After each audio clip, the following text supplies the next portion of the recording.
Good morning, good afternoon, and good evening, depending on where you are joining us from.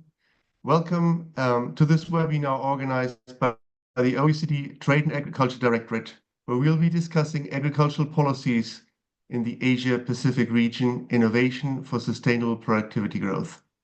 My name is Martin van Lampe, and I am the head of the Policy Monitoring and Evaluation Unit within the OECD Trade and Agriculture Directorate. It is my pleasure to moderate this webinar today. Between 1961 and 2021, agricultural output has increased nearly fourfold, while the global population grew by 2.6 times, resulting in a 53% increase in agricultural output per capita.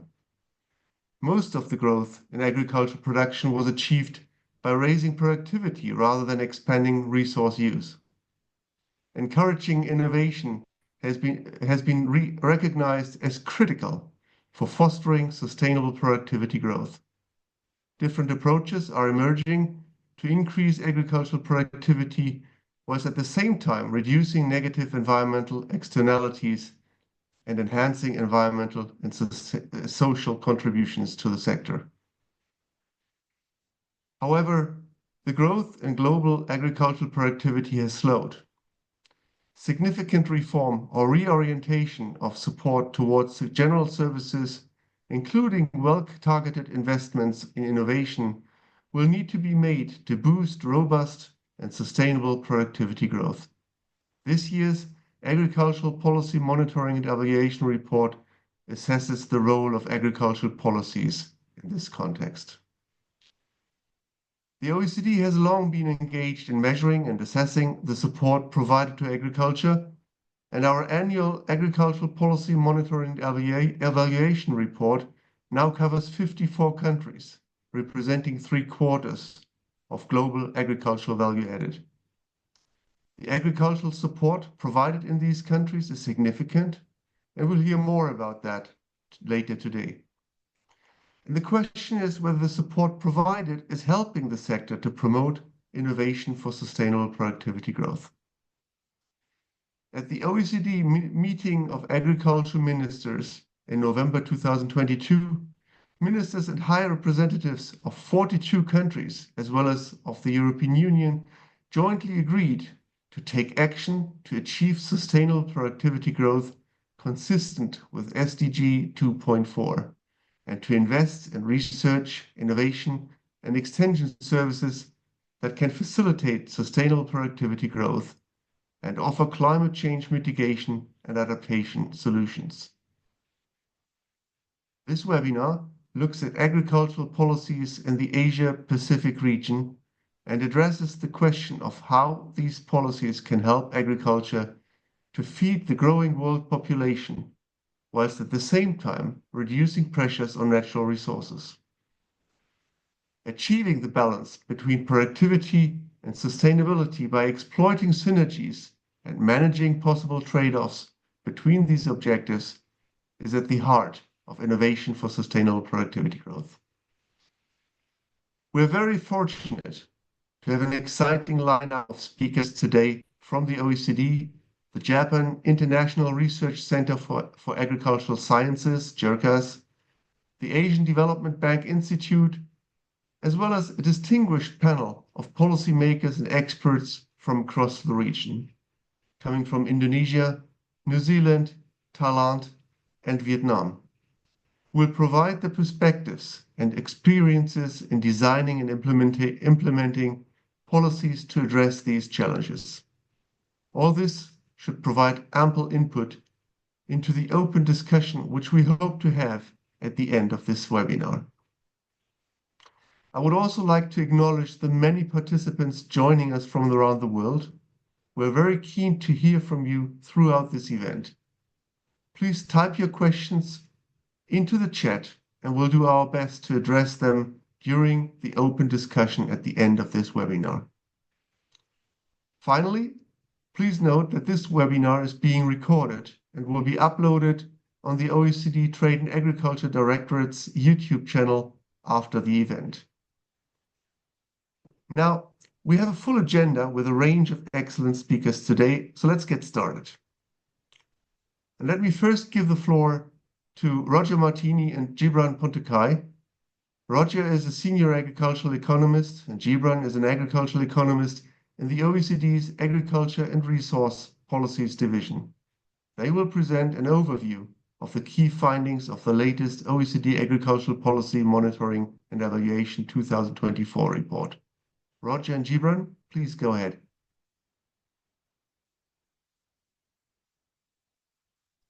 Thank you, Martin.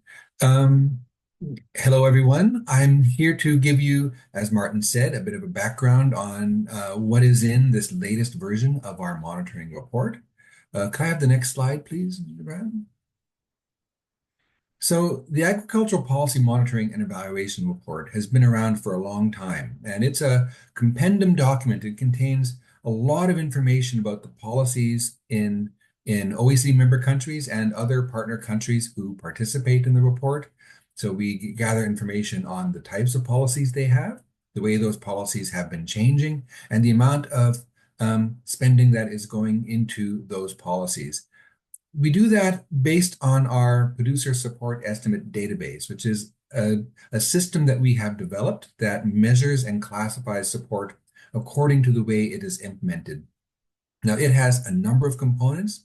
We measure the way support goes to producers, which is farmers and orchardists and ranchers and livestock herders and things like that, consumers, and as well to general services. And general services is an important part of the PSE. It is basically the enabling environment that governments create for farmers, money spent on investments in infrastructure, such as for irrigation and things like that. Now, many of you may be familiar with the WTO system and are involved with that. We have a bit of a different approach. The WTO uses reporting on tariffs, but our measuring of support has more to do with observed prices and price differences in the world. So a bunch of countries are involved, 54, all of the OECD members, plus 11 emerging economies, and you'll hear more about them later on. This is not all the countries in the world, but we do cover 75% of global agricultural production, which is quite substantial. We have a special edition this year. We have some focus on innovation and innovation for sustainable productivity growth. And you'll have an opportunity to learn more about that later on in this webinar from my colleague, Mercedes Campi. Can I have the next slide, please? So here's just a quick view of the coverage of the monitoring. You see we have pretty good coverage around the world, except perhaps for Africa and the Middle East, where we don't really have that same depth of coverage. So can I have the next slide, please?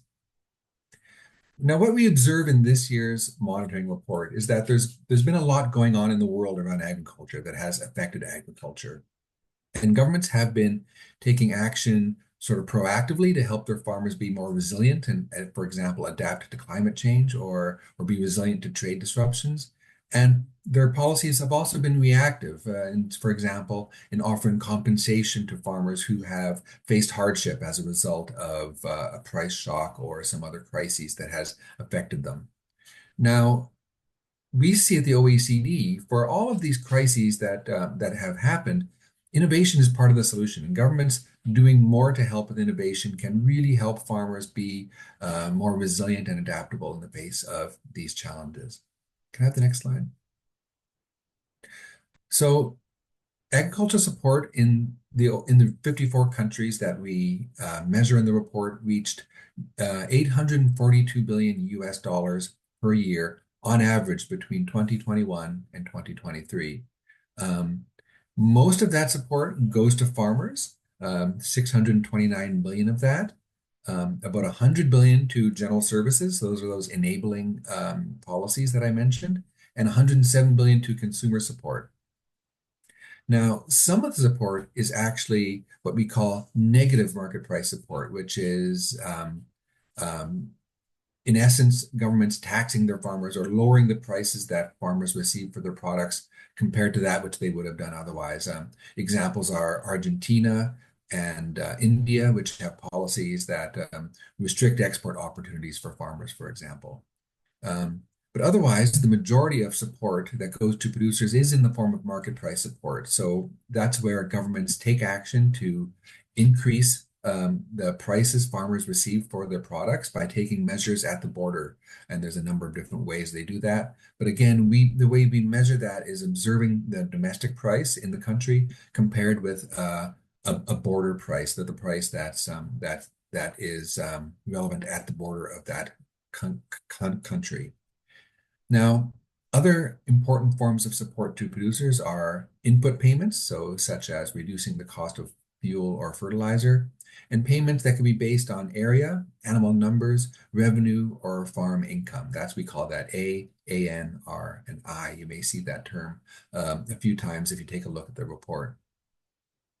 So that's all I think I'll say about this slide. Japan, can we have the next one?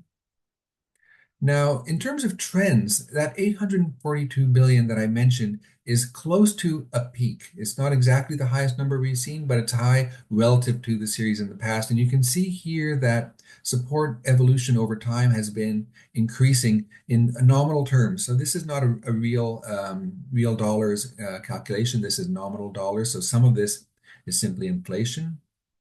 We also see that as a share of production value added, so the importance of support in the income of farmers has actually been going down over this period, initially being somewhere between 25 and 30% of the revenue farmers receive coming from government support, now down to about 15%. So that's we see that as progress in terms of farmers being more capable of being profitable and capable in their own farm operations without the help of governments. Though, of course, 15% still represents significant aid going to farmers. As I said, most of this support is in the form of market price support, so policies that affect prices, but about half of the support is coming from other forms of support that come from budgetary payments, so governments spending money on the farm sector. Can I have the next slide, please? Now, the landscape of support has really changed a lot, and this is quite a striking pair of figures. Here's two pie charts showing the way support was distributed among countries in the period 2000 to 2002. In that period, the European Union, the United States, and Japan were really the dominant sources of support to agriculture. And this was in the context of kind of at the end of the big trade wars in agriculture that led or motivated the Uruguay round of negotiations. But still, we see that there's quite a dominance in what you might call the traditional supporting countries of the world. And now in 2021 to 2023, that has changed quite significantly. We see China has emerged as the most important provider of support in absolute terms around the globe, now representing about 45% of all the support we measure in our database. Now, of course, that's down to the tremendous growth that China has seen in the past years, but also the fact that China is indeed offering increased amounts of support to its farmers. We also see that India has emerged as a very important country in terms of agricultural support, again coming from a mix of more policy action and more importance coming from the growth of the sector. The EU, US, and Japan are somewhere around a quarter of support now, and they were well over half in the previous period. Can I have the next slide? Now, this is just to provide you a little context. So what has been happening in these agriculture sectors over this period? And we see strong productivity growth, especially in the emerging economies, a strong output growth. We see output having increased in the emerging economies by 2.5 times over this period, starting in 1992. We see strong total factor productivity growth in those emerging economies. In the most recent decade, productivity growth in the emerging economies has been about double that in the OECD region.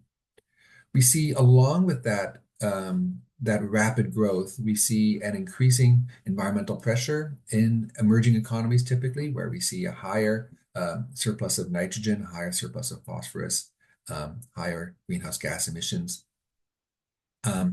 In the OECD region, it's more mixed. Some of the environmental pressures are going up, some are going down. but generally a more static situation in the OECD relative to a more dynamic emerging economies picture. Next slide, please. Now, one of the things that we see a lot of in our database is the fact that countries are concerned in not just supporting farmers in sort of in gross terms, but also achieving a broad number of objectives with their agricultural support policies. Often those objectives revolve around environmental concerns and addressing environmental problems, but not only that. So here we have a pie chart where we measure the proportion of policies that have some conditions attached to them, where farmers have to do something, let's say, to earn the support that they receive. In most cases, there's no requirement on farmers. They receive the support, basically no matter what they do. In Maine, that's down to the fact that market price support that affects just the prices in the market. The government can't do anything to ask more of a farmer to get that price or not, because it's simply the price in the marketplace. So for market price support, you cannot really constrain or ask more of farmers as a result of giving that support. But lots of budgetary support as well comes with no constraints placed upon it.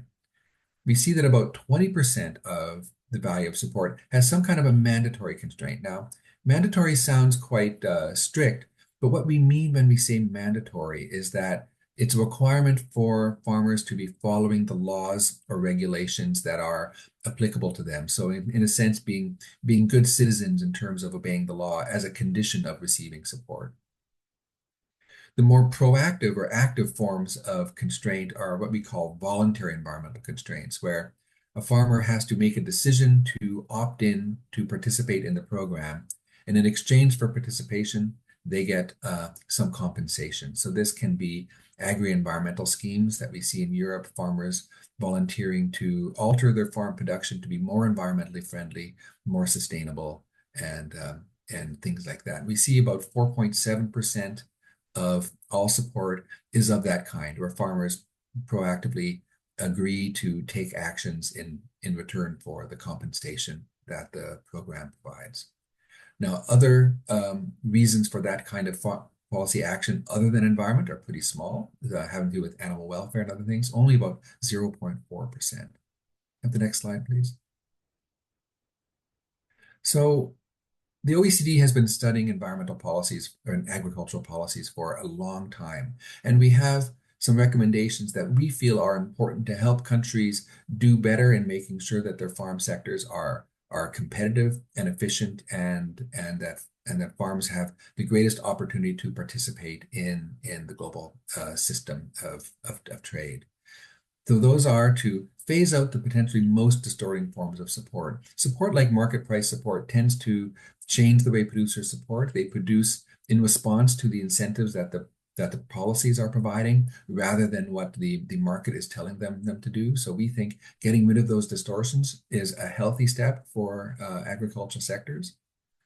But farmers need help with certain things, surely, and we think that risk management is an area where governments can do well to help farmers to manage the risks that they face, simply because private risk management systems, such as agricultural insurance, are not really fully up to the task to handle the kind of disasters and rare events that farmers can face.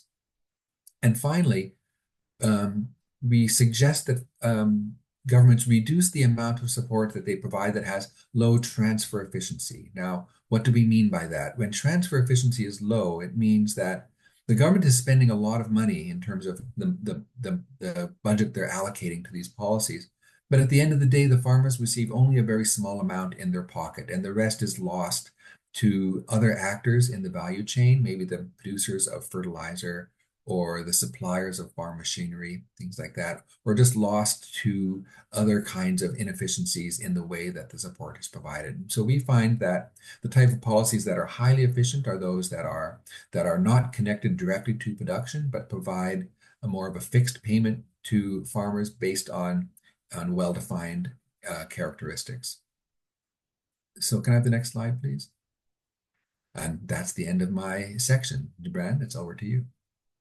Okay, thanks so much, Roger. And I'm going to be brief, but I'll just do a quick dive into some of the key findings and support data from our report for the Asia Pacific region. And as you can see from this chart, agricultural support varies substantially across the countries in the region when measured relative to the value of agricultural production. So you can see the countries in the Asia Pacific region highlighted in red on the chart, and they vary from very low levels in Australia and New Zealand to very high levels relative to the value of agricultural production in Japan and Korea. And we can also see that in some countries, such as Vietnam and Indonesia, farmers face a combination of support for the production of some commodities, whilst other commodities are implicitly taxed due to export restrictions, export taxes, and other policies that suppress domestic prices. So just diving into this data in more detail, here we can see Australia and New Zealand, which, as I mentioned, both provide very low levels of support to their agricultural sectors, and policy settings are really characterized by a strong emphasis on openness to international markets. So you can see from the red line in the chart on the left that total support in Australia stands at around 5% of the value of agricultural production, and in New Zealand it is just 3%. And these are among the lowest levels of agricultural support in the OECD. We also observe that a large share of support that is provided goes to general services, such as research and development and measures to build resilience, which are important for supporting sustainable productivity growth. So now moving to Vietnam, here we observe a mix of both positive and negative market price support. And the net support to agriculture is negative, mainly driven by negative market price support for producers of export crops, including rubber, tea, and poultry, and to a lesser extent, rice and coffee. So these policies reduce farm gate prices below international reference price levels, and this ultimately discourages entry and investment in the sector. There are some expenditures on general services, but this predominantly focuses on infrastructure development, in particular irrigation for paddy rice production, and overall spending on agricultural R&D is low at just 0.3% of the value of agricultural production. In Indonesia, agricultural policy has a strong focus on building self-sufficiency through the use of trade measures. So as such, we observe positive market price support for certain food products such as sugar, rice, maize, poultry, and eggs. And at the same time, there is significant negative market price support generated by high export taxes on palm oil. The support generated by these policies has declined considerably over the last decade. We also see that input subsidies are an important component of budgetary producer support. So in particular, fertilizer subsidies are paid to fertilizer manufacturers who are mandated to sell fertilizers to farmers at a reduced price. These subsidies are costly and can lead to inefficient use of fertilizers. Some consumer support is provided through government food assistance programs, and overall spending on agricultural R&D and other general services is very low. Now moving to the Philippines, we see that support here is also dominated by market price support for sugar, rice, maize, and animal products. So this results in domestic producer prices that are considerably higher than prices in international markets. However, we observe that market price support has declined in recent years, and this has mainly been driven by reductions in tariffs on rice, maize, and pig meat that were introduced with the objective of mitigating food price inflation. And in recent years, efforts by the Philippines government to liberalize rice imports has actually reduced price distortions and created a more productive and competitive sector.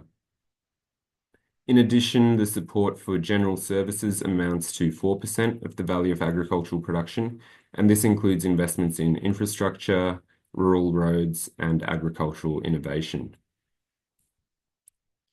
And finally, we come to Japan and Korea, where support has declined relative to the value of agricultural production over the past 2 decades.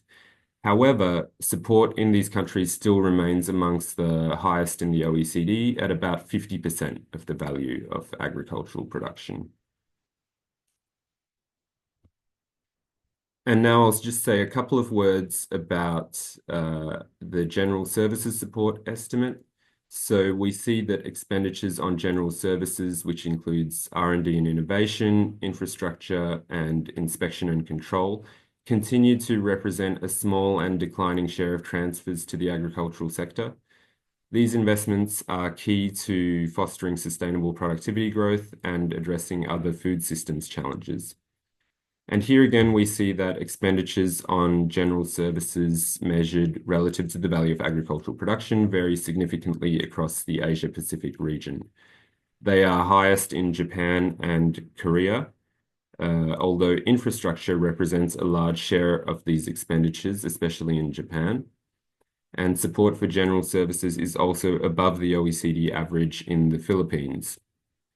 For the remaining countries in the region, general services expenditures as a share of the value of agricultural production are below the OECD average.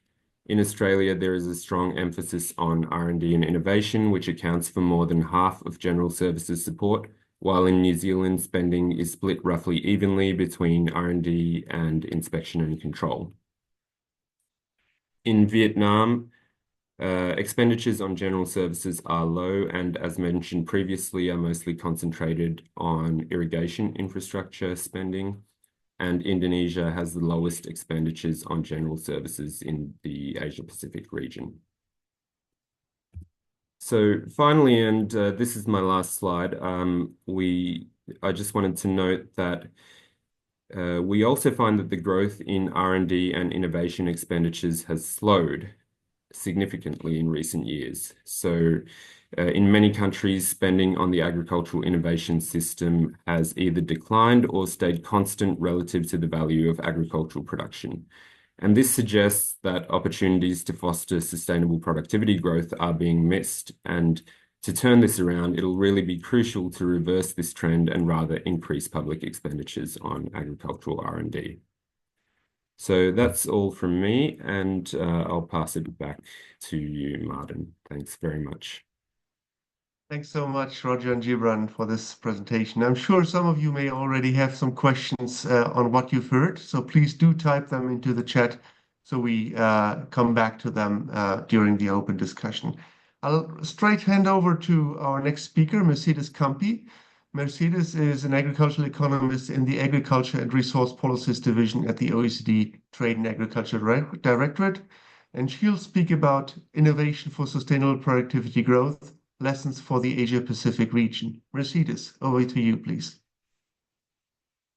Okay, so I'm going to talk today about sustainable productivity growth and innovation, which is the topic of this year's edition of the Agricultural Policies Monitoring and Evaluation Report. And I would like to start first by talking about some macro trends and challenges which are shaping and making food systems go under rapid transformation. By 2050, the global population is projected to reach 9.7 billion, with 2/3 of the population living in urban areas, which creates significant pressure on food systems to meet growing urban demands while ensuring access and affordability. Consumer preferences are also evolving toward healthier and more sustainable choices in many parts of the world, and this reflects a greater environmental awareness, which is also pushing food systems to adapt to meet these expectations. Climate change, of course, continues to be a critical factor, and we are observing increasing extreme weather events, while at the same time, agriculture continues pressuring the environment. Technological changes and progress, it's becoming increasingly important, and in particular, digitalization and artificial intelligence are becoming more and more important for changing food systems. But this also brings associated changes in skills. Farmers will need to acquire specific knowledge and skills in order to ensure that these technologies are effective and accessible for all. There are also increasing demands around social issues and inclusiveness. So this means that addressing challenges like migration and gender inequality and improving income and opportunities for all farmers and fostering rural development is becoming increasingly relevant. All these trends highlight the complexity of the challenge that we are facing, and they all fit also the triple challenge that was identified by the ministerial declaration of the OECD meeting of agriculture ministers in 2022, which is that of delivering food security and nutrition, inclusiveness, livelihoods, and environmental sustainability. Responding to this triple challenge, of course, requires a food system transformation. Part of this transformation is related to productivity and sustainability, and this is why we have treated this in this edition of the monitoring. So where we are in terms of productivity and sustainability, the focus of this edition, well, you have seen in this graph, you see that productivity growth has been the driver behind the substantial increase in agricultural production during the past decades. You see there in blue how agricultural total factor productivity growth has been increasing until the last decade, in which the increase has slowed down. Historically, we have observed the focus on productivity over environmental sustainability, and this is why this is reflected in very modest improvements and even deterioration of many environmental indicators, as it was shown by Roger in his presentation. So now we are facing a slowing productivity growth together with environmental pressures. So we ask, how do we address environmental concerns without compromising food security? And in order to provide replies for this important question is that OECD has been working on the idea of sustainable productivity growth, which is basically agricultural productivity growth that aims to advance social, environmental, and economic development objectives to meet the food and nutrition needs of current and future generations. Sustainable productivity growth is key to overcome the triple challenge, avoiding trade-offs between productivity growth and environmental sustainability. And for this, in turn, innovation is key. We need innovation to achieve sustainable productivity growth, and we claim that innovation should be redirected to reach that aim. In the monitoring and evaluation report, we have made an effort to define and to present a framework for understanding sustainable productivity growth, making an inventory of examples and policies currently in place to support innovation for SPG. Innovation is relevant then, but not any type of innovation or not investment in innovation itself is something that it's enough to find solutions reconciling both both productivity and environmental sustainability outcomes. So we need to prioritize innovation. Governments need to prioritize innovation and provide incentives for all stakeholders to promote sustainable productivity growth. And for these, investments in research and development is key to especially to restarting productivity growth while minimizing environmental externalities. But we need clear aims for innovation efforts, and we also need a direction. So we have examples of strong agricultural knowledge and innovation systems that, however, fail in providing solutions for environmental problems. The AKIS, the Agriculture Knowledge and Innovation System, is very important because all stakeholders in the food system need to participate in this system to achieve this societal challenge.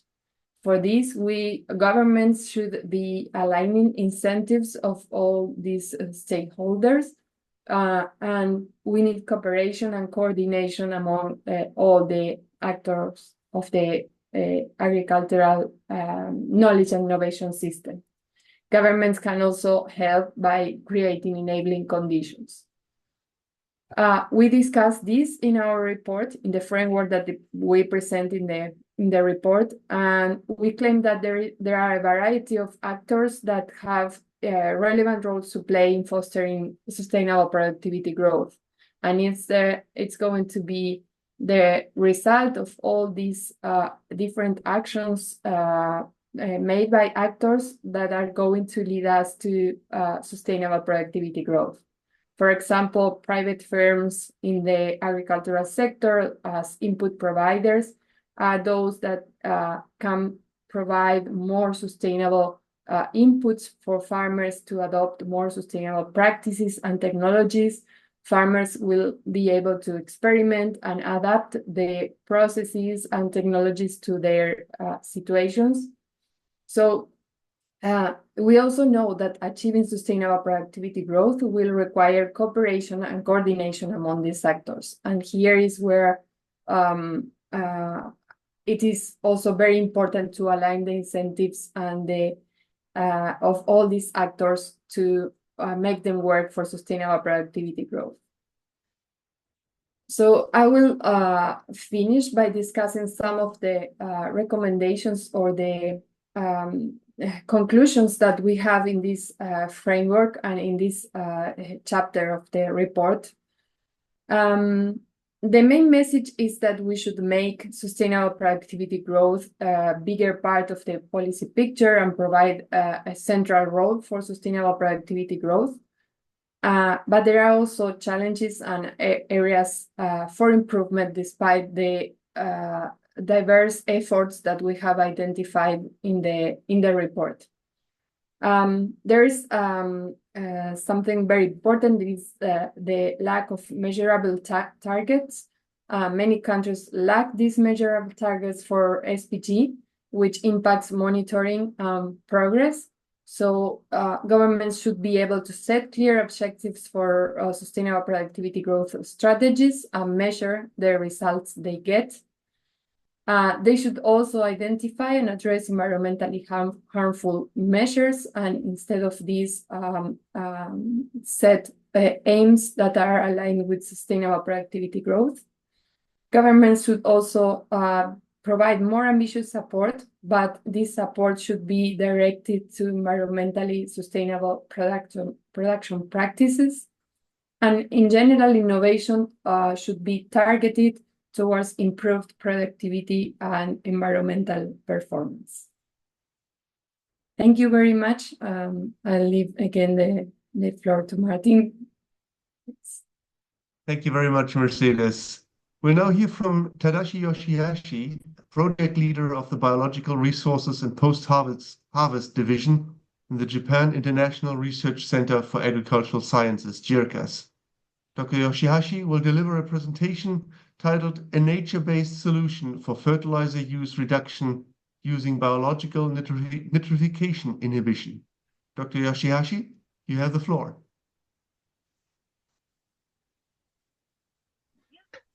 Thank you, Chairman. Today, I'd like to explain about our new innovation and new technology, biological nitrification inhibition technology, especially that we prototyped for the wheat now, and then having other crops to introduce. First of all, I would like to explain that our research institute, the JIRCAS is a research institute under the Ministry of Agriculture, and then conducting the international quality research in the developing regions for over the 50 years. And we try to, the aim to contribute the improvement of agriculture, forestry, fishery technologies, and eventually that is to establish the global food and the environmental sustainability. So let's start. Our civilization is strongly relies on the food production system, and we had experienced that the several critical technologies. The first one is maybe the concept of the fertilizer introduced by the Dr. Levy historically. And then the industrial nitrogen fixation called making the bread from the air was developed. Then presently, the modern agriculture strongly relies on the concept of the green evolution, and that is a combination of the high-yielding varieties and fertilizers and the irrigation. However, our planet Earth is a finite system, which means it has limits. This is a little bit old, the pictures, but anyway, this is a base of the establishing the SDGs. The fixed nitrogen is mainly applied as a nitrogen fertilizer, which is close further the boundary of the Earth threshold already. They consider already the nitrogen cycle is already crossed. The reactive nitrogen produced through the nitrogen cycle includes the contamination of toxic nitrate into the underground water regionally and intensive greenhouse gas emission by the nitrous oxide globally. However, the food security is our primary concern. We still need to rely on this green evolution technology. And at present, over the 50% of nitrogen fertilizer was not utilized by crops in agriculture. Hence, this loss was around 30% in the 1960s before the green evolution. As the nature of the soil, the periodical application of nitrogen induces faster nitrification by the microorganism, which converts soil fixable ammonium to reach nitrate. We are working on the biological nitrification inhibition. We call the BNI. The crop produces the certain, sorry, seems like having some talk. The crop produces nitrification inhibitors, and then that stops the nitrification, and then retains the ammonium in the soil, and crop intensively uses ammonium. As a result, nitrogen use efficiency and the environmental load from the agriculture were improved. We aim to improve the nitrogen cycle through the development of this technology, through the breeding efforts to minimize post-nitrogen fertilizer application and the pollution caused by the excess nitrogen application. And then we can observe. You can see that the color is a little bit different. The color green is coming from the chlorophyll based on the nitrogen. But this BNI-enabled the wheat is a little more greener that can be used at the nitrogen more efficiently. So this reflects to the yield difference. This is changes of the wheat of the yield by the changes of the nitrogen application. In high and low nitrogen application condition, it can have command higher the grain yield, and also the nitrogen recovery of the whole of the plant is increased in case of the BNI enabled wheat. This can be possible to transfer into the different varieties because this all the wild wheat the genome was fixed in the wheat, so it can be transferred. So this is another example. This is last year, I will say. We could see that quite same difference between the color of the plants, and also that even after we introduced the wild wheat, the genome, we can still can bake the bread as like this, and also we observe that the soil that produce cultivated this wheat line could reduce the GHG emission, N2O emission from the soil, around 25%. Since prototype, this is a prototype as enabled established, we are going to deploy this technology into the real world. And then first we had selected India because it's the world's second largest country. And then we are now introducing the BNI wheat technology into India. And this is still on the way because it's needed to have several back crossing with their own elite lines. And then this is recently, their newspaper reported that we are going to introduce the BNI-enabled wheat, maybe within the 2 or 3 years in India, and then try to increase the nitrogen use efficiency around at least 10% or 20%, and then can reduce at least 20% of nitrogen application in the region.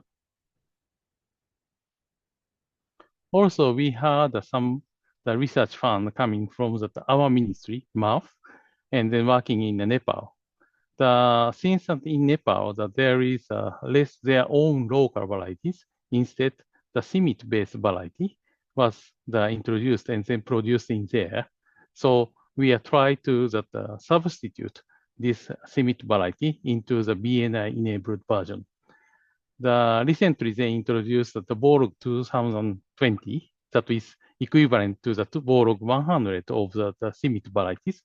And then we have introduced this BNI function. And then we had a similar test in the 6 places of Nepal. And then overall, we could have a better yield and then the better nitrogen recovery there. So we try to introduce this into the real production system in Nepal, where the demand of the wheat is very strong. Also, we started to introduce this phenomenon, the trait into the Japanese elite line. We also needed to have reducing the nitrogen fertilizer in our production system. And then we have several the famous wheat production area. That is, one is Hokkaido, is a north region of Japan, and also the Kanto area near to the Tokyo is also quite famous for the wheat production. So we targeted this area to introduce our elite varieties to introduce this BNI function into there. This is still on the way, but at the same time, once it started to be registered, it started to be widely spread in Japan. At the end, I'd like to mention about this BNI wheat story started to be a topic in international arena, such as like G7, the Miyazaki Agriculture Ministers meeting, or the G20, Hyderabad, the Agriculture Minister meeting, and of course, in addition, here, the OECD meeting. And also that we had reported and they introduced this technology in the COP28, COP29. And also we also got some of the prize from the National Academy of Science in US. The balancing food and the environmental security is the urgent need. We hope our BNI technology could be a part of so-called the second green revolution that provides security, food security. Thank you for your attention. Thank you so much, Dr. Yoshihashi. We'll now move to a discussion that we'll hear from Dil Rahood. Dr. Rahood is the Vice Chair of Research and Senior Research Fellow at the Asian Development Bank Institute in Tokyo. And Dr. Rahood will comment on the presentations we've heard and will highlight any links with ongoing work within the ADBI. Dr. Rahood, please go ahead. Thank you very much, Chair. Firstly, I would like to thank OECD colleagues for giving me this opportunity to participate in this interesting webinar series that's being organized. Secondly, I'd like to congratulate OECD for coming out with this very, very interesting, very policy-filled report on agriculture policies in Asia Pacific regions for innovations and for sustainable productivity growth. So this is, I think, a very interesting piece of work that OECD has done, and it's very valuable. Actually, I had an opportunity to go through the entire report, and it's really, really very comprehensive. You have put in lots of effort and energy to bring out this very, very interesting, very filled with policies and filled with like a robust analysis. So So congratulations to you all. From the presentations that Roger and Jivran has made, so I'll first give a brief outline of those presentations, and then on Mercedes' presentations and Tadash's presentations. But firstly, I'll just give you a background why this report and the whole webinar is important.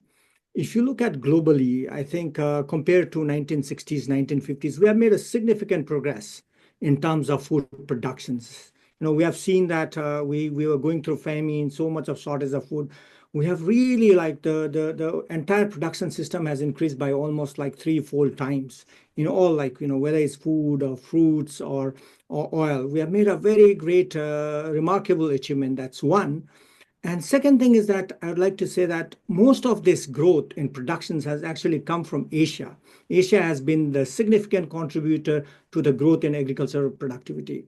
And if you look at the growth in agriculture productions, we couldn't increase the land. Land was always constant. The only way that it could come is from increase in productivity, and that happened through green revolutions. But then, like, it's very important to note that it has not come out without a cost. It has come with a cost. The cost of this increase in productivity has been humongous in the sense that we have really destroyed the environment. Look at the land degradations. Look at the water degradations that we have faced. So that's why I think the reason why it happened was that we didn't have time to actually sit back and reflect on what we are doing. Because we were in a crisis mode. We had to immediately act and start producing to feed those growing populations and reduce hungers and poverty and death. But then now we are at a stage where we can actually sit and reflect. We are a little comfortable, although we are not out of poverty. If you look at today, out of food insecurity, almost like 1 billion people do not have sufficient food to eat, and also like there are a large number of people who have nutritional deficiencies. If you look at iron alone, there are almost 2 billion people. But then at least like we are sitting on a comfortable zone where we can sit and reflect on what we have done, where we are going wrong, and when we move forward, we can design policies and programs that will be sustainable. And that's where I think we need to be innovative. We need to have innovative policies. We need to innovate in technology, and we need to see that the future is sustainable. That's why this report is very, very important and very powerful. So if you look at the presentations by Roger and Zivran, this is based on Agriculture Policy Monitoring and Evaluations Report 2024, which is produced by OECD. It's a very in-depth analysis of agriculture policies across 54 countries, not one country. They have really like looked into 54 countries, including both OECD and emerging. So that's a very, very good job. Congratulations. And secondly, like it examines the agriculture supports that different countries are providing, focusing on balance between fostering innovations as well as ensuring sustainable productivity growth and also addressing market distortion. So it looks into all this area of like the agriculture supports and also the innovations, the productivity growth and market distortions. And report this the presentations clearly highlighted the persistent roles of market price support and budgetary transfers, which together accounts for a significant portions of global agriculture assistance. Their presentations also emphasized on the challenges posed by climate change, geopolitical tensions, and shifting global trade patterns. And they urged this, the Sivran and Roger has actually urged in their presentations that policymakers need to align their policy, their support towards the sustainable development objective, like such as SDGs. Finally, the reports also provide policy recommendations to help government balance economic growth versus environmental sustainability. And you can see clearly from Mercedes' presentations where she talked about balancing the profit, the income, the increase in productions versus this sustainability, the environmental sustainability. And I really agree with that. If you look at today, I think we have destroyed our land. The water is completely polluted. The water bodies are decreasing. like receding. Glaciers are melting. So we are in a very crucial junctures. We really need to balance it out. And Mercedes, your reports, actually, your presentations clearly shows these problems and where we need to actually, balance it out. So it also suggests about and this is something that I really liked. Like Sivran, they suggest out about phasing out the most distorting subsidies, improving risk management framework, and increasing funding for agriculture knowledge and innovations. I think this is, you have really clearly highlighted. If we need to be sustainable and if we need to feed the growing populations, and this is something very, very crucial. And your report, your presentation clearly points out that. And yes, agriculture policies in Asia Pacific regions that focuses on innovations and sustainable productivity can play a vital role in coping with climate and environmental risks. And by promoting climate smart agriculture practices, it can help farmers adapt to changing weather patterns, also reduce GHG emissions. We should also note that agriculture sector is victim of climate change, but also it's also perpetrators of climate change, contributing to about quarter of GHG emissions.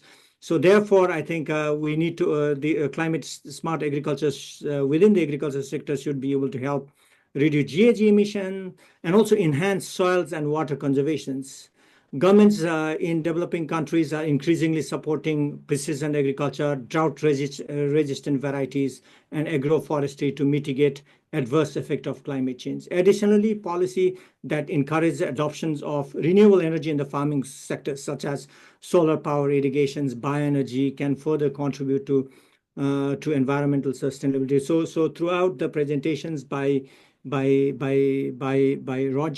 Zevran, and Mercedes, we have seen these dimensions. And also, Martin, you yourself have highlighted in your backgrounds how important it is to balance and how important it's to remove distorting subsidies and putting those subsidies more into sustainability, more into innovations, so that we are sustainable.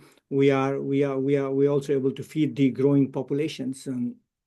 And if you go further, and the report also clearly, what I like about the report is that they looked into each countries, they looked into different countries, like they have regional backgrounds. Countries like Australia and New Zealand, they prioritize market openness, public investment, whereas Vietnam and Indonesia implement policies that negatively impacts farm price and sector investment.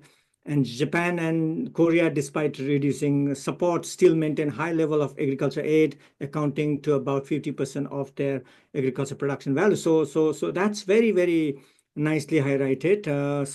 Now, if I go to what Tadasi shared, they talked about very important issue. I think your presentation was very valuable in the sense that you talked about biological nitrifications inhibitions, BNI technology to help achieve highly nitrogen efficient and productive agriculture. I think that's very, very important. Nitrogen is actually a very important contributor to GHG emissions and global warming. And I think your presentations has really highlighted, and the work that you are doing is very valuable.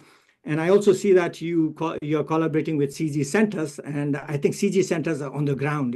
They're scaling technology, they are reaching out to farmers, and you have been very innovative in bringing this technology to the farmers' field in collaborations with this CGI centers like CIMMYT and ICRISATs. I have seen, so that's a very, very innovative way of scaling the technology and reaching out to farmers. And your work in India and Nepal is very appreciated. If you look at India, and I see that how BNI induce varieties of wheat is more productive, more resilient, more environmentally friendly. And actually your presentation clearly supports what Roger and Zivran and Mercedes actually were telling on their report. So your presentations and your reports clearly is aligning with their reports, with their presentations, and not only that, but also global initiative for sustainability. So that's something that I really like. And your presentations also highlight the importance of addressing nitrogen cycle, which has already exceeded planetary boundary, contributing to global warming, water pollutions, and biodiversity losses. And you really aim to minimize nitrogen fertilizer applications and reduce pollutions caused by excessive use of nitrogen. So it's a technology that's very powerful, and that can play a very important role in reducing nitrogen emissions and hence the global warming. So that's something very nice, and it's much appreciated. And finally, I don't want to take much time, but I would like to congratulate OECD for this very interesting, much needed report that you have produced. And I also urge everyone to at least go through the report and see what's happening with the support, agriculture support system, and where it's going and what needs to be done. And also, I think I would also urge the participants to look at what BNI is and what JIRCAS is doing with regard to BNI together with CGI centers, so that we can make a world that is environmentally friendly, a world that is sustainable, and we should be able to feed the increasing populations, and which is going to reach almost 9.7 billion, close to about 10 billion by 2050. And also the challenges posed by climate, the environmental degradations, the conflicts. Against all those backdrop, I think we need to actually pull off our socks, make more investment in innovations, research, and scaling this good technology, using little resources that we have for very productive, very sustainable purposes. Thank you. Thank you so much to my colleagues at OECD. Thank you, Martin, for this opportunity. Thanks so much, Dr. Raoud, for this insightful discussion. And we'll now move straight into the panel discussion. We'll hear from a set of policymakers and experts from across the Asia-Pacific region. We have 4 panelists with us today, and each of them will share their country's experiences in supporting sustainable productivity growth. And each representative will speak for 5 minutes. Firstly, we'll hear from Wahida Maghreb, who is an agricultural policy analyst at the Indonesian Center of Agricultural, Socioeconomic and Policy Studies.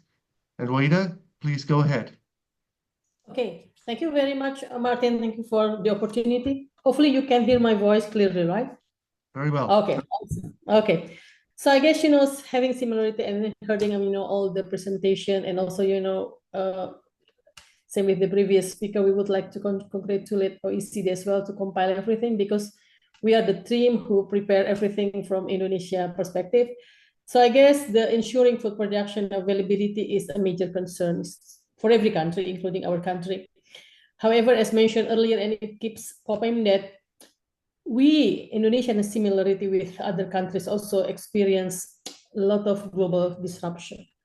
So with this global disruption, then the trade-off between productivity growth and environmental sustainability becomes something that is very hard to avoid. So I guess if I go back to the Indonesian roadmap towards, sustainability, productivity growth, I think we start actually by releasing what we call as a presidency regulation. So I guess way before the Paris Agreement in 2011, actually, Indonesia has a stipulated president regulation that create what we call a national action plan for greenhouse gas. So I think we already targeted this from the beginning. And also, we complement the regulation with another regulation. Again, this is a president regulation talking about how the inventory system for this emission. However, I think what we struggle the most is in the implementation of the regulation. And the government continued to really accelerating this the emission coming from all sectors, including agriculture sector, by replacing the previous regulation that I mentioned with the new one in 2021, which is more talking about we already targeting working on the carbon economic value.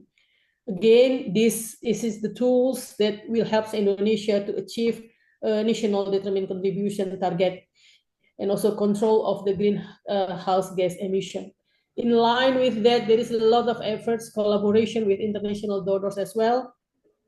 Indonesia set up what we call as the long-term strategy for low carbon and climate resilience, that we aim to contribute net zero emission in 2060, with the expectation we can achieve this target earlier. Although the target is mentioned more on the value sectors, but as well the agriculture sector is part of this activity. For Indonesia in particular, for agri sectors, this all condition is really challenging, since until now we still have quite significant subsidies for inorganic fertilizer and conventional irrigation system. We still aims to increase the food production. Again, having close to over 280 million population, guarantee the increase of food accessibility and food availability is a huge homework for our country. And also, some numbers releasing for FAO and also, UNEP also confirmed that Indonesia at the same time is the largest contributor to greenhouse gas emission, including for agriculture sectors. And then we mark as the third largest country who use organic pesticide. So this is something, homeworks that struggle. I mean, the country should be, the plan is not enough. So we have to more work beyond the planning. Civil initiative has been introduced to smallholders farmers as the main actors for agriculture sectors. Among others is, we already introduced what we call as the low emission varieties and water saving cultivation system in paddy fields. We also, try to maximize the use of manure for our livestock for biogas, and it is very important one is the livestock feed improvement. It's really to reduce the enteric system, this is also one factor that contributes significantly to the greenhouse gas emission. And again, promoting the use of organic fertilizers. As you may know, palm oil become our biggest, to make Indonesia very popular in the world. We also, the palm oil becomes the most targeted as the contributor to the emission. Indonesia actually introduced a moratorium on the issuance of the license for new palm oil plantation. And then this regulation entry into force in 2018. And at the moment, we're planning to, because, the regulation ending in 2021, if I'm not mistaken. So there is a strong push to renew the moratorium with the same regulation. And at the same time, Indonesia also, set up what we call as National Action Plan on Indonesia Sustainable Palm Oil. So with this all regulation, the National Action Plan is strengthened by the president instruction. So the regulation is really promoting sustainable practices within the country's palm oil industry, focusing on improving smallholder farmer capacity, land legality, and environmental protection, while also enhancing Indonesia's international image regarding sustainable palm oil production. So the focus area is really to targeting smallholder development, improve access to training, finance, certification, land legality. This has become a very strong problem and also, very strong issue. The EU has been releasing what we call maybe everyone knows about the EUDR, and it's heavily related to the land legality and also, environmental protection. I'm sorry Currently, to interrupt. Could you start concluding, please? Yes. We're running late. So I think, let me just conclude that the most recent one, let me just sharing with you, Indonesia also selected as the pilot country to implement the FAO Global Roadmap to achieving ending hunger without breaching 1.5-degree threshold. This is a very new initiative. I think we need more collaboration that really helping the country to work on implementation side of all the kind policy that has been made in the country. Thank you. Thanks very much, and apologies for interrupting you. So we're having now the next speaker, who is Hanyang Gye. He's Senior Policy Analyst at the Ministry for Primary Industries of New Zealand. Over to you, Hanyang, please. Thank you, Martin. It's my great pleasure to be here today to share the New Zealand story. The food and fibre sector is the backbone of the New Zealand economy, accounting for 11% of our GDP and employing 13% of our workforce. And 85% of food we produce is exported. It's been 40 years now since the New Zealand government removed agricultural subsidies and the protectionist trade measures. So our farmers are used to adapting and innovating to remain competitive on the world market. When support to agriculture was removed in 1984, our farmers diversified away from highly subsidized sheep meat and wool and developed new industries and products. Since then, agriculture's share of GDP has continued to grow and productivity has quadrupled, while emissions intensity has declined. Although we got rid of production distorting agricultural subsidies, the government continues to help the sector to improve its sustainability. Today, I would like to highlight New Zealand's productivity growth and some of the approaches we have taken to facilitate the continued growth in this area. In terms of our productivity growth, we have seen some researchers commented on what is perceived to be a lagging productivity in New Zealand. However, when examining the productivity of the food and fibre sector alone, it becomes very clear the sector has performed well over the past few decades, with most productivity measures in the primary sector following a clear upward trend, which has consistently outperformed most other major sectors in New Zealand. Looking specifically at agriculture between 2008 and 2023, the multi-factor productivity saw a 39% increase. That includes labor and material productivity. This reflects improvement in our on-farm production efficiency and the creation of more added value. In particular, we have seen rapid increase in labor productivity in agriculture, which was about 36% over the last 10 years. This increase in labor productivity reflects the adoption of technological solutions, better management practices, and more effective capabilities training over time. These efforts over the last few decades have shown that practices aimed at improving sustainability outcomes do not always have to be adopted at the cost of financial performance. And this comes to my second point, that the adoption of emerging agricultural technology will be essential to achieving continuous improvements in productivity and sustainability. In New Zealand's agricultural technology has performed strongly over the past decade. The need and opportunity for increased collaboration has led to the formation of AgriTech New Zealand, which is a member association that connects the collective interests of researchers, higher education, innovators, agribusiness, farmers, and global partners. Another leading example is the joint venture initiative called AgriZero, which is accelerating the development of tools to reduce on-farm emissions while maintaining farm profitability and productivity. We also have deep involvement in the Global Research Alliance for Agricultural Greenhouse Gases, also known as the GRA, since its founding in 2009, to support improving the sustainability of global food systems. New Zealand is getting access to better technologies faster because of the alignment and connections across research, innovation, and farming systems. The increased use and development of agri-tech products is making the sector more attractive to new entrants, as well as providing opportunities for progression and retention of those with deep sector knowledge. That is why, when it comes to my final point, it is important for us to emphasize the significance of investing in the tools and technologies and bringing them into the hands of farmers.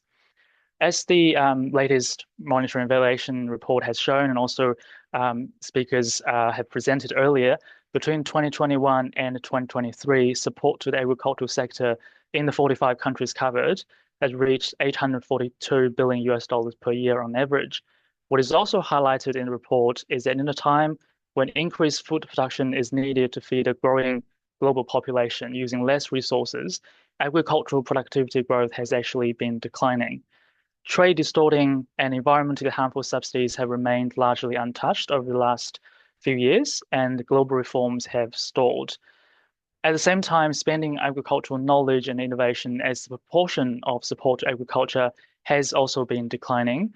It represents a tiny proportion of the total support, which was just about 3%. So it's not hard to see the link between productivity growth and funding for innovation and how both are trending in the wrong direction. So it is, in our view, that countries are missing a significant opportunity here. Based on our own experience, we firmly believe that repurposing direct support to farmers and redirect it to spending on innovation and research is critical. Shifting support to R&D has enabled the New Zealand government to work with our food and fibre sector to find innovative ways to improve the sustainability of value chains and the productivity of farming practices. And we are happy to share our experience in more details with interested colleagues from the Asia Pacific region. And I'm looking forward to the panel discussion later. Thank you, Martin. Thank you, Anya. Our third panelist is Hirunya Sradom, Director of International Agricultural Economics Division at the Ministry of Agriculture and Cooperatives in Thailand. You have the floor, Mrs. Sradom. Thank you. Can you hear me? Yes, we hear you well. Okay. Good afternoon from Bangkok. I'm pleased to present Thailand's comprehensive approach to support sustainable growth in our agriculture sector, which stands as one of our government's key policy priorities. Over the past year, the Ministry of Agriculture and Cooperatives has announced the Ignite Thailand Vision in Agriculture Hub, which aims to improve the quality of life for Thai farmers and firmly establish Thailand as the agriculture and food hub of the world. We emphasize policies and measures to support the increase of farmer income with a market-led approach and the adoption of agricultural innovation. There are two important implementation measures. First, building immunity and sustainability, and second, upgrading production and value creation of agricultural goods to increase income. Thailand actively encourages sustainable agriculture and farmer security through improved agricultural inputs, such as water and soil management, gene editing for crop improvement, and the enhancement of agricultural standards, such as good agricultural practice. We have two approaches that align with the supporting sustainable productivity growth in Thailand's agricultural sector. First, sustainable agricultural resource management focus on environmentally friendly farming through the BCG model and carbon credits. Thailand is committed under the international agreements such as UNFCCC and the Paris Agreement to meet our nationally determined contributions goal. Revised second edition, we aim to reduce greenhouse gas emission by 30 to 40% from our usual level by 2030. In the agricultural sector, we have developed the Climate Change Action Plan for Agricultural Sector 2023 to 2027. This plan provides a framework for developing and implementing climate change projects in agriculture with cooperation from the public and private sector. As you may know, both farmers in Thailand are small-scale farmers. They lack knowledge, resources, and finance to adapt to the impact of climate change. This action plan aims to ensure that our farmers have the capacity and resilience to climate change while still being able to maintain their livelihood with focus on adaptation, co-benefit, and mitigation. Furthermore, Thailand also has the project implementation on the innovation for climate smart agriculture between Thailand and the international cooperation. Thai Rice Nama is the joint project between government of Thailand and the German International Corporation to promote low emission rice farming among small farmers and enhance their access to mitigation technologies. Thailand applies the Sustainable Rice Platform Standard to promote resource efficiency and sustainability in rice production. This SRP standard helps farmers achieve higher yield, increase profit, enhance food safety, and most importantly, reduce greenhouse gas emissions. In irrigated rice farming, switching from traditional method to alternate wetting and drying technique, combined with laser landing leveling, can significantly reduce methane emissions. The project started in 2018 and ended in 2023, covering 6 provinces. The project has helped train 4,600 local farmers in 2,500 villages and provide capacity building for 96,000 farming households. We estimate that the project will have reduced greenhouse gas around 1.73 million tons by the end of the project. Additionally, Thailand has established several significant international climate partnerships, including the Thai Rice GCF project with the German International Corporation and Green Climate Fund to promote climate smart rice farming for 250,000 farmers in 21 provinces. The SCARA program with FAO and UNDP to implement climate action in agriculture. The capacity building initiative for transparency project to enhance transparency under the Paris Agreement, and the Thai-German operation focusing on energy transport and industry sector to support Thailand's carbon neutrality goal by 2050. Second, natural disaster response and agricultural facilitation. We have implemented proactive measures for preventing leaf solution and rehabilitation in case of drought and other natural disasters by promoting the agricultural. Could you also start to conclude, please? Okay. Sorry. Recognizing risk that natural disaster pose to our farmer, we have launched modern agricultural insurance program by using satellite data and geoinformatics. We can quickly assess damage and help farmers receive prompt compensation. We have already implemented insurance scheme for rice and maize, and we are exploring model for cassava. This program not only manage risks, but also offer a safety net during the time unexpected hardship. Thank you for your attention. Thanks very much, Ms. Razon. And our fourth speaker is Tran Công Tang, Director General at the Institute for Policy and Strategy for Agriculture and Rural Development in Vietnam. Mr. Tang, the floor is yours, please. Thank you, Martin. So can you hear me? Yes, we hear you well. Okay, thank you very much. So thank you very much. I may focus more on Vietnam. So as you know that the agriculture in Vietnam plays very important roles with about 13% of GDP. And I think to Philippines and Vietnam, we have more around 10 million farmers who are working in agriculture. And in 2024, Vietnam export more than 60 billion US dollar from agriculture export. So this means that Vietnam now become the agriculture exporters for many commodities: rice, coffee, pepper, wood, and fishery.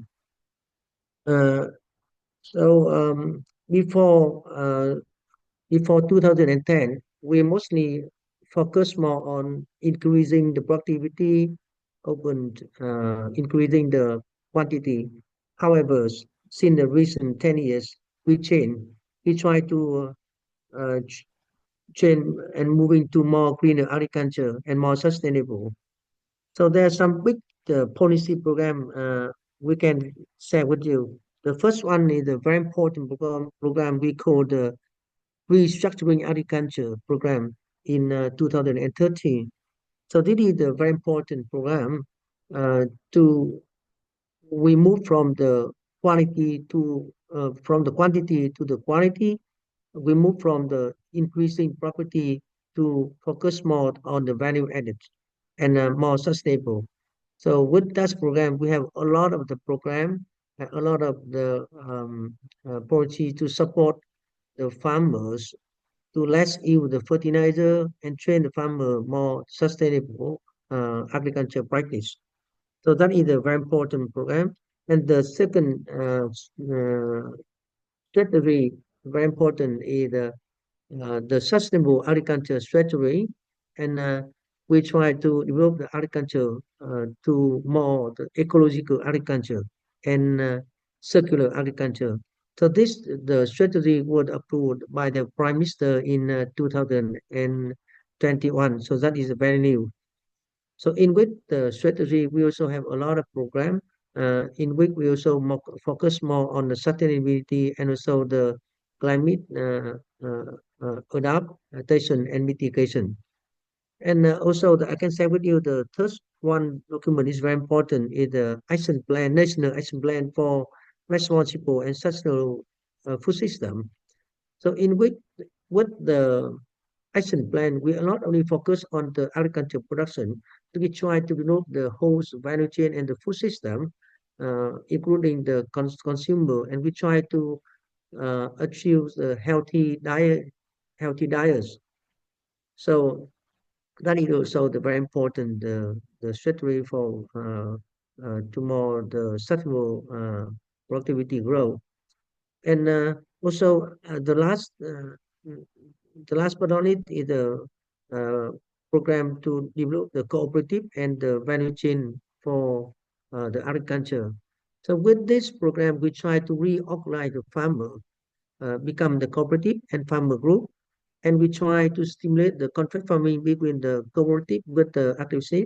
So this is what we are still talking about, the sustainable productivity growth. Is it like the objective 3? So based on the different strategy, we have a very specific program. I can tell you some very important program for agriculture in Vietnam. First one is the 1 million hectare of low quality, low carbon and high quality rice in Mekong Delta. So with this program, we try to develop Vietnam try to develop 1 million hectare of low carbon rice in Mekong Delta. So this one program was approved by the Prime Minister about years ago, and now we are trying to implement it. So I think it is a very, very big program. And the second program I can tell you about the sustainable coffee program. So with this program, we try to certify the African sustainable standard for coffee. And as you may know that now we have different kinds of the sustainable standard like red flag alliance, 4C, would testify. So with this program, the share of the share of the coffee area in Vietnam was certified by the sustainable agriculture practice increase very fast in recently. So that is a very important tool program. Yeah. However, we still have facing a problem with the unsustainable. We still have a problem with use more like a input with some commodity, and we still have a problem with the polluted with the water for agriculture. And you know that we try to stimulate the ecological agriculture.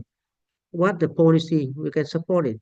That's why I think that the OECD policy review is very important, and we expected that we can learn from the other country. Like for example, in Thailand, Thailand did very well in the agriculture insurance, so we really want to learn from that.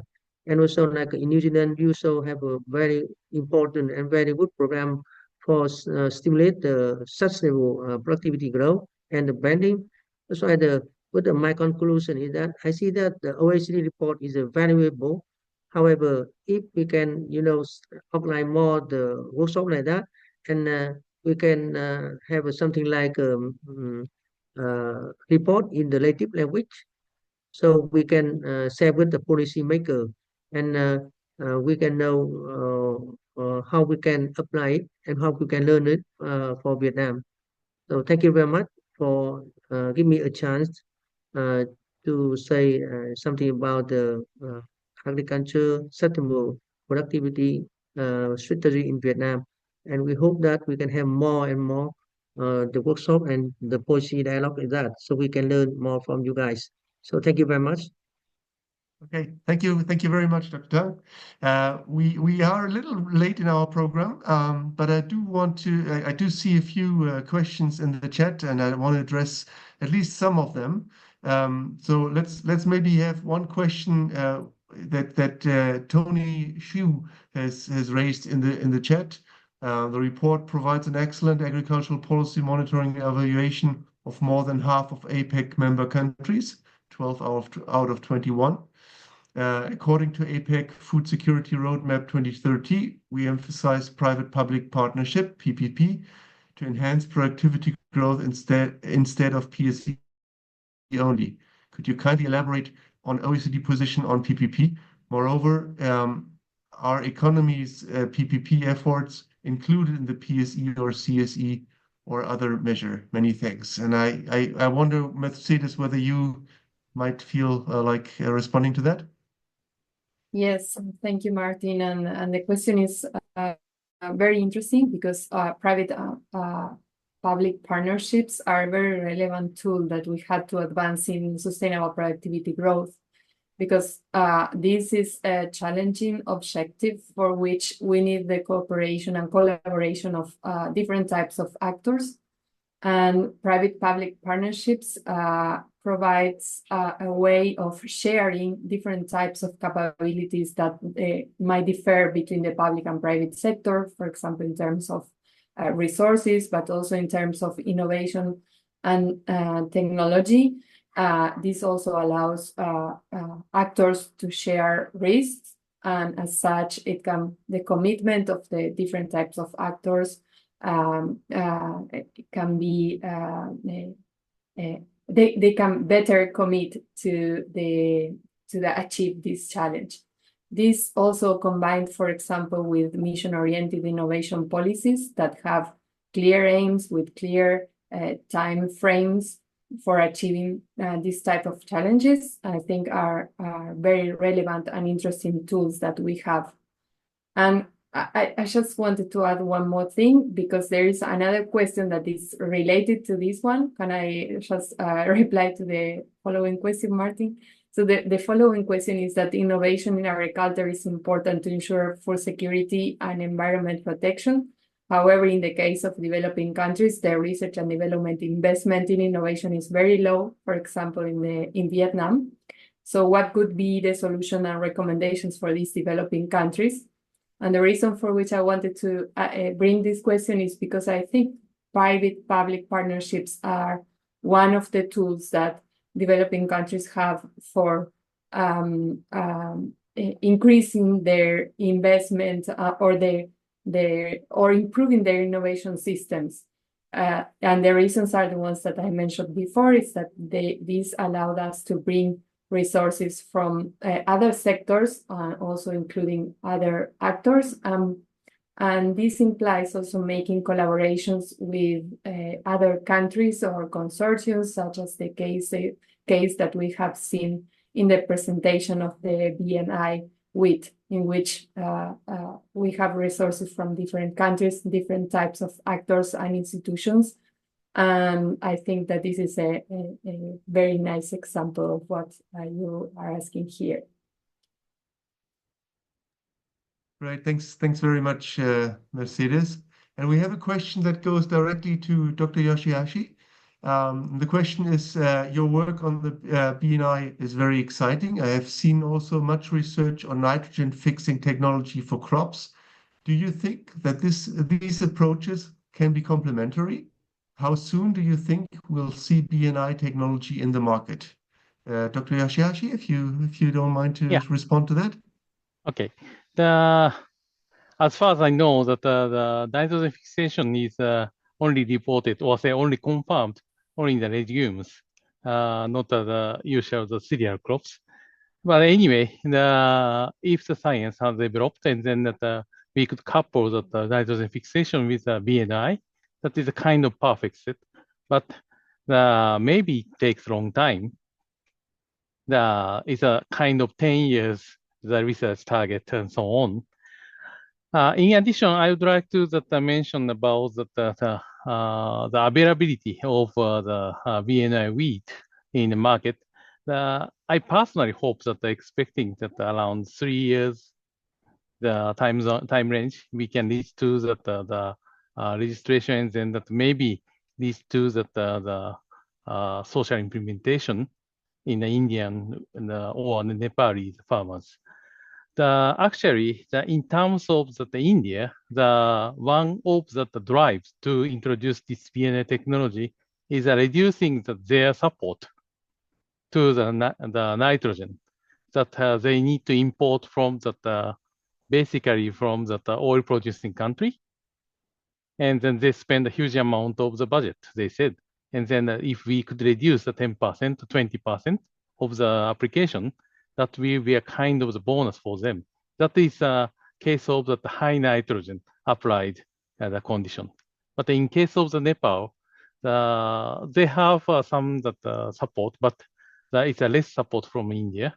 The farmers could not get the access to the nitrogen fertilizer timely. So in this case, the yield gap is quite huge. So maybe our technology can fill up the yield gap to meet the demand of the wheat in their country. Thank you. Thank you very much. And I'm really sorry that we won't be able to go through all the other questions that we see in the chats already. So thank you very much for all that interest. Just want to say that obviously we'll check with all speakers whether we can make the slides available to the participants of this workshop. Before we close, I'd like to hand over to Julia Nielsen for some closing remarks. Julia is our Deputy Director of the OECD Trade and Agriculture Directorate, and she will conclude this meeting with some closing remarks. Julia, over to you, please.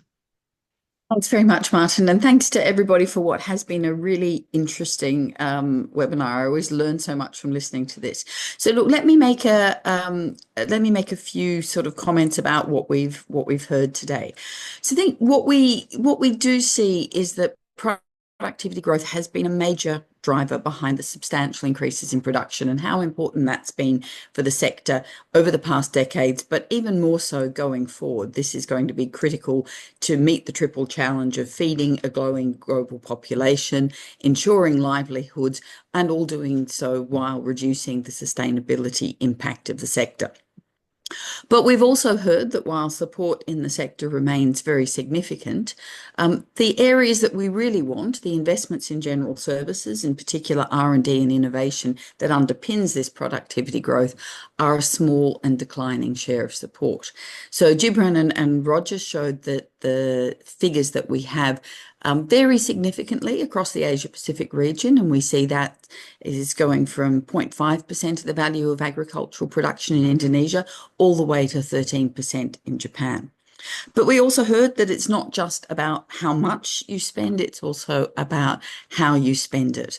And this is really important in terms of ensuring the environmental and social performance of the sector, which matters for countries where throughout the region we have very large numbers of poor people who are facing the challenge of engaging in farming at a time of a changing climate.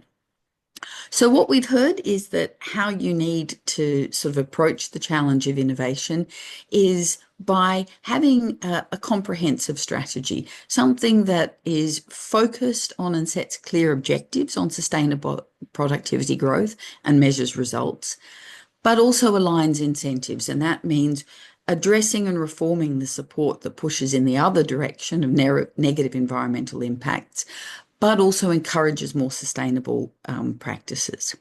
And we heard that, in particular, cooperation and coordination across all stakeholders in the system, from government and farmers and private sector actors, is also critical. So while we've heard that priorities differ across different countries, we've also seen some wonderful examples of how countries in the region are developing these strategies and frameworks, investing in research and development, and strengthening innovation systems, but also trying to get at these important issues of incentives for producers. So we started with Dr. Yoshihashi from GECAS, who really demonstrated the benefits of investments in innovation. I think his presentation on BNI-enabled crops and their role in reducing nitrogen fertilizer, I think was fascinating for a number of us. And I think particularly in demonstrating how these investments are made over time, but how everyone benefits, both in Japan through programs in Nepal and India, and also globally through cooperation through CGIAR and through the effects of reduced pollution. Dr. Rahut from the ADB Institute, I think, made a really important point about, Asia has been a real leader in the productivity revolution and now has the opportunity, with some of the pressures of food insecurity being addressed, to take the sort of active measures to improve the sustainability of the performance of the sector. And he really stressed that at this critical juncture, getting the policies right matters. So that means realigning support towards innovation and research and targeting scarce resources, introducing climate smart agriculture practices for adaptation, but also reducing the sector's contribution to climate change, efforts to enhance soil and water conservation into the future, and also to promote solar and bioenergy use on the farm. We had some very interesting experiences from our panelists, and I think across all of these, they really showed that the interest for farmers in sustainable productivity growth. It means less input use while ensuring their output and thus their income. And also ensuring their income into the future by making the system more sustainable and the sector more sustainable. So this is a win-win for everyone. And also, I think all the panelists really underscored the importance of cooperation across the public and private sector, but also internationally. So I think Madam Maghreb from Indonesia talked about Indonesia's long-term efforts to address greenhouse gases in the sector, and that while fertilizer subsidies and pesticide use had been important in ensuring food availability and accessibility for Indonesia's very large population, this had been a challenge, and in terms of addressing the sustainability impact of the sector. That implementation is important as part of their long-term strategy, but remains challenging and collaboration's important. That said, she highlighted a number of the very specific initiatives that Indonesia's been taking, from introducing low-emission varieties, water saving in paddy fields, looking at livestock improvements and promotion of the use of organic fertilizers, as well as in the critical sector of palm oil, a moratorium on new investments and new regulations for sustainability. Mr. Kidd from New Zealand really gave the experience of a country that has fundamentally reformed its support and targeted the remaining support on improvements in sustainable productivity growth. And we saw that being exposed to the market was a key factor in pushing that performance. Showed that the kind of targeted funding that New Zealand has done and efforts have seen a 39% increase in total factor productivity, and that's especially labour productivity from investments in capability training in technology and innovation. And I think he particularly stressed that the adoption of agricultural technology is going to be critical in the future. I thought, interestingly as well, he highlighted that this is really important for generational renewal in farming. It allows you to keep the knowledge that you have, but also to bring new entrants into the sector and make it attractive, and that's a challenge across many countries. Madam Shramson from Thailand, I thought made a really important point about how efforts anchored in improving farmers' income are accompanied by these efforts to build resilience and sustainable productivity growth. She outlined what they're doing in the Climate Change Action Plan for the sector, and how cooperation across the public and private sector was essential in the challenge of reaching small-scale farmers, and again, the key role of international cooperation. She also highlighted the role of agricultural insurance as part of this resilience package for sustainable productivity growth. And finally, Mr. Tang from Vietnam again showed this link between sustainable productivity growth investments, the benefits for producers, but also the position in the market as Thailand shifted towards more sustainable, as Vietnam shifted as a major exporter to more value-added and higher valued outputs. He highlighted the move that they had made across the plan from restructuring agriculture from 2013, from quantity to quality, focusing on value-added sustainability, reducing input use by farmers, and moving to more circular agriculture in 2021. I thought it was particularly interesting that he highlighted that the recent National Action Plan also looks across the whole food system to include consumers, and the role of healthy diets and also agricultural cooperatives. But challenges remain, and I think he finished with what has been the theme for today's webinar, which is the importance of learning from other countries. And this is something that we at the OECD really try to promote and participate in. In the Asia Pacific region, we are working on helping countries with better policies for food systems and on food security and nutrition. We're working in particular with the ASEAN Secretariat and officials from ASEAN countries on this area to identify priorities, key challenges, and encourage cooperation in the kind of data collection, policy analysis and reporting that underpins cooperation and policy development. So this webinar is kind of an example of the efforts that we make to promote that international cooperation and to promote that mutual learning. So I'd just like to thank all the participants today for sharing their knowledge in what I think has been a very valuable exchange for us. Over to you, Martin.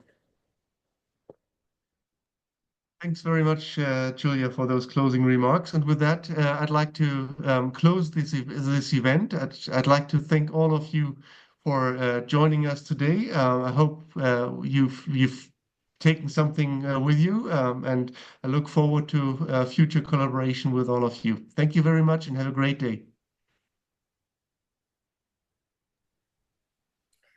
Bye. Thank you. Thank you. Bye bye. Thank you. Thank you. Thank you. Yeah, Thanks, you. everyone. bye.